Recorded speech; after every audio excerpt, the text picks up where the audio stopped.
question, je vais me lancer sans question. D'abord, merci à la presse pour votre présence à cet événement aujourd'hui. Nous sommes réunis pour célébrer la journée des Nations Unies. C'est le 24 octobre chaque année et cette année, c'était le 79e anniversaire. C'est l'occasion pour nous de faire passer, de rappeler l'objet de la création des Nations Unies et nous le célébrons avec l'État membre, ici avec le Sénégal à travers le ministère de l'intégration africaine et des affaires étrangères. Le message aujourd'hui que le secrétaire général des Nations Unies, Antonio Guterres, a voulu lancer aux États membres, c'est de rappeler que nous avons besoin d'actions fortes dans un monde qui traverse des moments très difficiles, où il y a des défis au niveau du multilatéralisme, où il y a des changements dans ce qui concerne les relations internationales, où il y a des changements démographiques aussi. La population est de plus en plus jeune.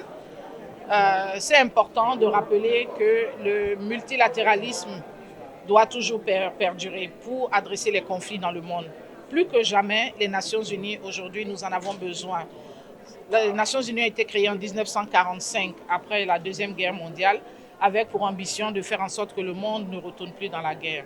Mais vous voyez que plus qu'aujourd'hui, il y a de nombreux conflits un peu partout dans le monde. Le monde est très polarisé, les positions sont différentes, il y a plusieurs pôles qui se créent. Donc nous avons besoin de cet espace-là pour pouvoir dialoguer. Même si c'est difficile, il faut toujours maintenir le dialogue.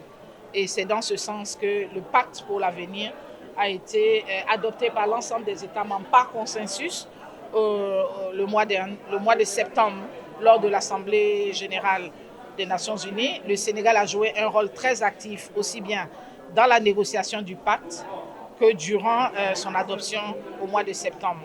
Et nous pensons que le moment pour le Sénégal est vraiment approprié parce que le gouvernement vient de nous présenter son nouveau référentiel de politique publique, Sénégal 2050. Et donc le système des Nations Unies au Sénégal va revoir ses programmes pour s'aligner sur cette vision. Et donc nous sommes au Sénégal pour accompagner le peuple sénégalais, pour accompagner la vision des autorités qui nous donnent la direction. Ça, c'est une excellente question. La première chose que je voudrais dire, c'est que nous accompagnons le gouvernement. Donc c'est le gouvernement qui donne la direction, c'est le gouvernement qui définit les priorités et c'est le gouvernement qui nous dit quel type d'appui il a besoin. Si c'est des conseils, des appuis conseils, nous sommes là pour cela. Si c'est quelque chose de différent, des programmes opérationnels, nous sommes aussi disponibles. Si ce sont des analyses, nous sommes également disponibles. C'est un partage d'expérience avec d'autres pays qui sont dans une position similaire que celle du Sénégal. Nous sommes disponibles. Donc le mot-clé pour nous, c'est la direction que la partie nationale donne. Et c'est ça aussi le message qui a été donné par le secrétaire général et par la vice-secrétaire générale lorsqu'elle est passée ici au mois de juillet. Donc nous allons nous approcher des autorités sénégalaises pour savoir, dans le cadre du Sénégal 2050, qu'est-ce qu'ils attendent des Nations Unies. Donc c'est plus au Sénégal de nous dire plutôt que nous, et nous allons répondre aux besoins.